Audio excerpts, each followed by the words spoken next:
Basic electrical engineering important question. Hello guys, इस video में बात करेंगे इलेक्ट्रिकल इंजीनियरिंग का जो इंपॉर्टेंट क्वेश्चन है कौन कौन से हैं। Unit first, unit second, third, fourth, five जितने सारे यूनिट्स हैं कौन कौन से क्वेश्चन जो इंपॉर्टेंट हैं जिनको आने के चांसेस है, और वो आप पढ़ लोगे तो आप पास हो जाओगे। यानी सिर्फ आपको यही पढ़ना जो आप तब भी आप पास हो जाओगे, बैक तो आपकी लगेगी नहीं और आपके परसेंटेज भी अच्छे आएंगे। तो चलिए करते हैं स्टार्ट, क्या है बेसिक इलेक्ट्रिकल इंजीनियरिंग की अपडेट्स। देखिए दोस्तों, आपको पहले बताया होगा मैंने कई सारे वीडियोस बना चुके हैं। अगर आपने नहीं देखा है, आपका कोई भी सब्जेक्ट तो आप सर्च कर सकते हैं। अगर नहीं मिले तो आप कमेंट करना, सब्जेक्ट नेम, ब्रांच कोड, सारी डिटेल्स आपको इंपॉर्टेंट क्वेश्चन की वीडियोस में बना दूंगा। देखिए पहले बात करें, यहाँ पे इसका कोड वगैरह दे सकते हैं, ठीक है। सब्जेक्ट नेम ये है, आपका कोड ये है 101 या फिर 201T, ठीक है।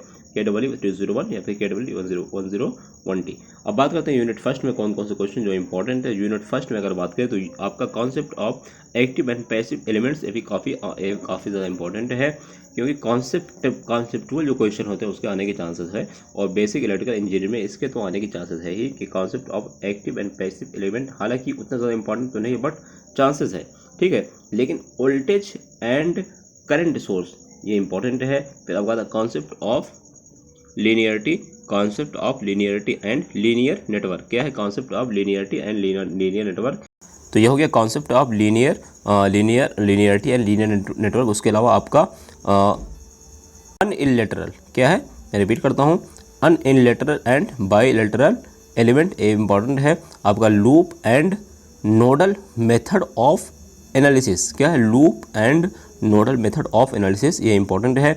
मैं एक बार रिपीट कर देता हूँ यूनिट फर्स्ट से। देखिए यार, मैंने 1 से 2 यूनिट थोड़ा ज़्यादा लिया, हालांकि यूनिट फर्स्ट में कुछ ज़्यादा टॉपिक्स तो नहीं है, बट जो बता रहा हूँ इंपॉर्टेंट है। एक concept of active and passive element, उसके अलावा concept of linearity and linear network, दोनों में से कोई ना कोई एक चांसेस है आने के। उसके अलावा आपका वोल्टेज एंड करंट सोर्स, ये भी इंपॉर्टेंट है, बट ये ज़्यादा इंपॉर्टेंट है, क्या है, अनइलेटरल एंड बायलेटरल एलिमेंट, उसके अलावा loop and nodal method of analysis. तो 3 स्टार टॉपिक्स हैं, आपको सारे पढ़ लेना, ठीक है। क्योंकि यार आपको अगर आप चाहते हैं अच्छे मार्क्स आपके बैक ना लगे तो आपको इतना तो पढ़ना ही पड़ेगा। यूनिट 2 की बात करें तो यूनिट 2 में कौन कौन से इंपॉर्टेंट, देखिए कॉन्सेप्ट ऑफ फेजर्स, क्या है, कॉन्सेप्ट ऑफ फेजर्स, ठीक है। उसके अलावा एक तो ये हो गया कॉन्सेप्ट ऑफ फेजर्स, उसके अलावा concept of resonance in series and parallel circuit, ठीक है।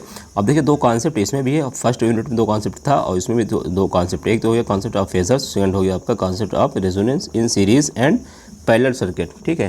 तो दोनों कॉन्सेप्ट से कोई ना कोई क्वेश्चन आने के चांसेस आपको देख लेना है। उसके अलावा phasor representation of sinusoidal varying voltage current, ये भी इंपॉर्टेंट है। फिर आपका analysis of single phase AC circuit, ये देखना आपको, कॉन्सेप्ट ऑफ रेजोनेंस बता चुका हूँ, सीरीज एंड पैरेलल वाला, ठीक है। फिर आपका फॉर्म एंड पीक फैक्टर्स, ये भी पीक फैक्टर्स, ये फॉर्म, ये दोनों में से कोई ना कोई पूछ सकता है। फिर फॉर्म पूछ सकता है, फिर आप या से पीक फैक्टर भी पूछ सकते हैं। तो इंपॉर्टेंट है, देख लेना। मैं एक बार रिपीट करता हूँ कौन कौन से। देखिए कॉन्सेप्ट वाला 2 क्वेश्चन है, कॉन्सेप्ट ऑफ फेजर हो गया, concept of resonance series and parallel circuit हो गया, फिर आपका फॉर्म एंड पीक फैक्टर हो गया, फिर आपका phasor representation of sinusoidal varying voltage current हो गया, इंपॉर्टेंट है।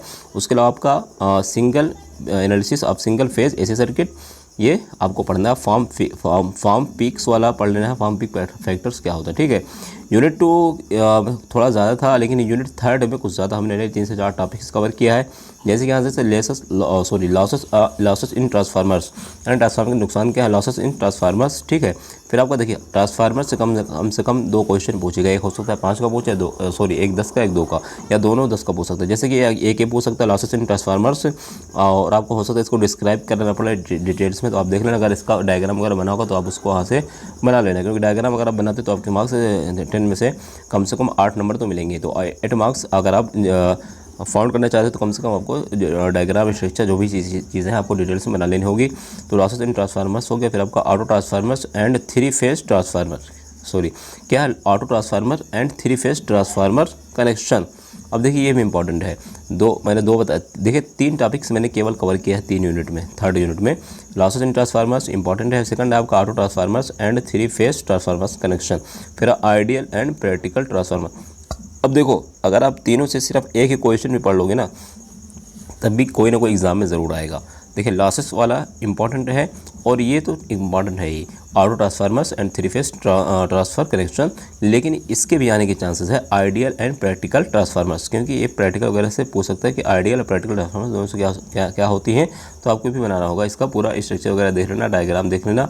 अगर डायग्राम बनाते हो तो आपका मार्क्स से ज़्यादा मिलेंगे, ठीक है। और कुछ लोग पूछते थे डायग्राम पेंसिल बना, पेंसिल से। देखिए अगर आपको कॉपी अब स्केन होती है, पहले स्केन नहीं होती, तो आप पेंसिल से बना सकते, पेन से बना सकते हैं।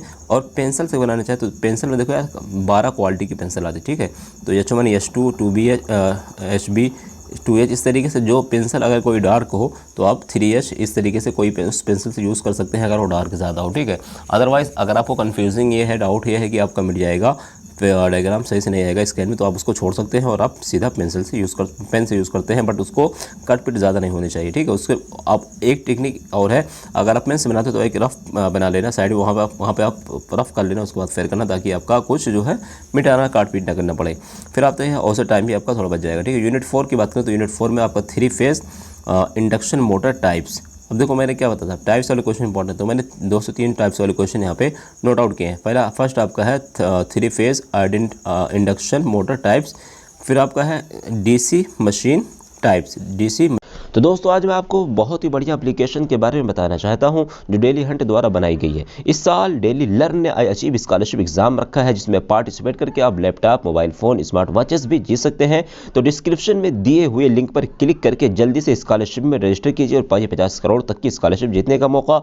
दोस्तों इसकी सबसे बड़ी खूबी यह है कि पिछली बार किसी ने बड़े शहरों के साथ साथ छोटे शहरों और ग्रामीण भागों तक क्वालिटी एजुकेशन पहुँचाने का निर्णय लिया है, और यह इंग्लिश के साथ साथ हिंदी माध्यम में भी पढ़ सकते हैं। डेली लर्न जल्द ही अपना एप्लीकेशन भी लाने वाला है, जहां आपको लाइव क्लासेस, स्टडी नोट्स और टेस्ट सीरीज और क्विज मिलेंगे। तो आप वेट किसका कर रहे हैं, जाइए लिंक डिस्क्रिप्शन में है और जल्दी से इनाम जीतिए।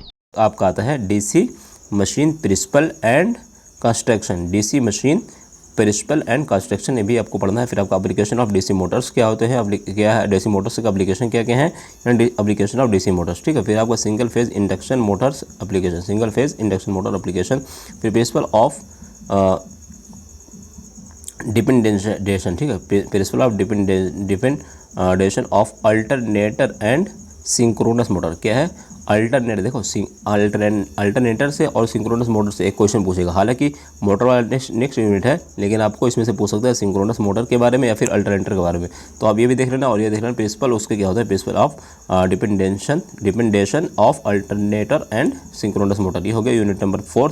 फिर लास्ट यूनिट से बात हो, लास्ट यूनिट में मैंने 4 से 5 टॉपिक कवर किया है, जैसे कि SFU, यानी आपको इसका देखिए जो स्टैंड फॉर होता है, जिसे हम फुल फॉर्म कहते हैं, तो स्टैंड फॉरवर्ड क्वेश्चन ज़्यादा आते हैं एग्जाम में, क्योंकि एग्जामिनर अगर आपसे SFU पूछ लिया, अगर आपने कुछ नहीं पढ़े तो आप इसके बारे में कुछ नहीं लिख पाएंगे।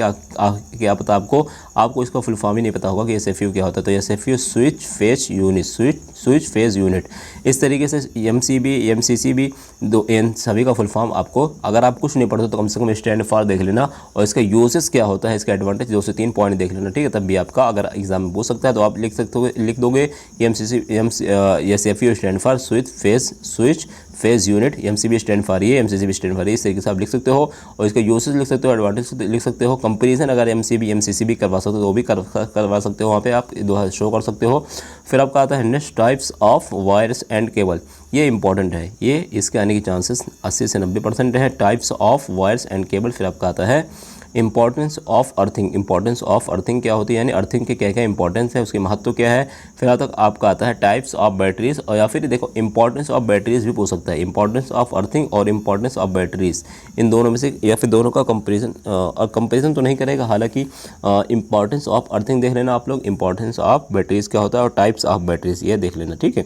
तो यूनिट 5 से क्या क्या हो गया, SFU हो गया, MCB MCCB, types of wires and cables, फिर आपका इंपॉर्टेंस ऑफ अर्थिंग और टाइप्स ऑफ बैटरीज और इंपॉर्टेंस ऑफ बैटरीज भी देख सकते हैं। उसके अलावा अदर जो लॉन्ग क्वेश्चन बन सकते हैं, यानी 10 नंबर के 10 मार्क्स के क्वेश्चन जो बन सकते हैं, कौन कौन से बन सकते हैं, 3 से 4 क्वेश्चन मैंने नोट आउट किया। फर्स्ट आपका apply the concept of KUL और KCL, क्या है apply the concept of KUL KCL, ठीक है। ये उसके बाद आपका आता है नेक्स्ट, यानी point number 2, question number 2, analyse the steady state behaviour of single phase.